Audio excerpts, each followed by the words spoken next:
As the digital age evolves, so do the risks that come with it, especially when it comes to children and social media. In a bold move, Australia has passed groundbreaking legislation that prohibits children under 16 from accessing social media platforms like TikTok, Instagram, Facebook, and more. This significant decision aims to protect young users from the harmful effects of unregulated social platforms. But while this step has been praised, Meghan Markle's Archewell Foundation warns that this solution is far from sufficient.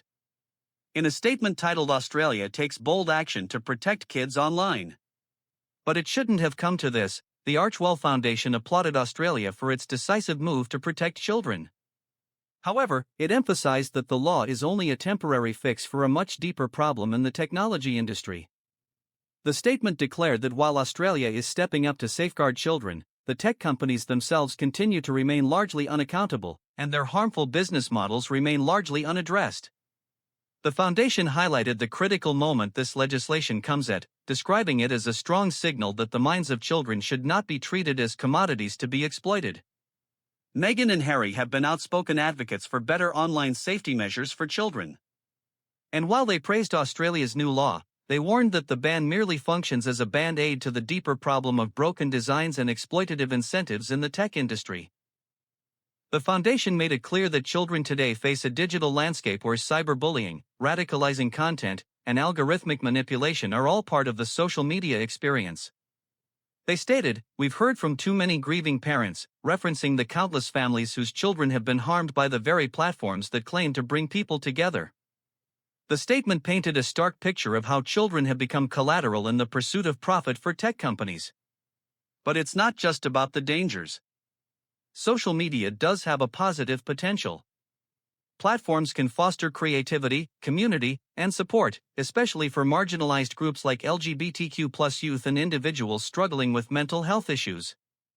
Archewell acknowledged that these services can be a lifeline for many, but when these platforms have no option to opt out of the harm, the very lifeline that once helped them can become the thing that kills them. This paradox of social media as both a blessing and a curse is exactly what the Archewell Foundation seeks to address. While they recognize the potential benefits, they stress that the harmful effects, from cyberbullying to radicalization, can't be overlooked. And while laws like Australia's are a step in the right direction, the foundation warns that they're only temporary measures for a deeper systemic issue. The statement closes by urging governments and tech companies to take a broader look at the issues at play, with Archewell hoping that Australia's bold action will spark a broader reckoning. The foundation's ultimate goal is to encourage a long-term solution that puts children's safety first, ensuring that tech companies are held accountable for the harm they have caused. This call for a broader shift in policy comes on the heels of the Sussex's own advocacy for children's rights, particularly online. They have long called for more rigorous regulation and safer spaces for children online. Their stance has led them to establish the Parents Network through Archewell, which offers support to families who have experienced the devastating effects of social media on their children.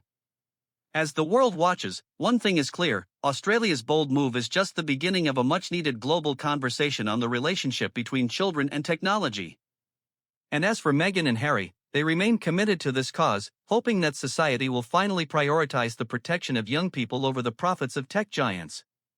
But while this legislation is a step forward, it raises an important question: will governments and tech companies listen to these urgent calls for change? And, more crucially, how much longer will children have to suffer before real change happens?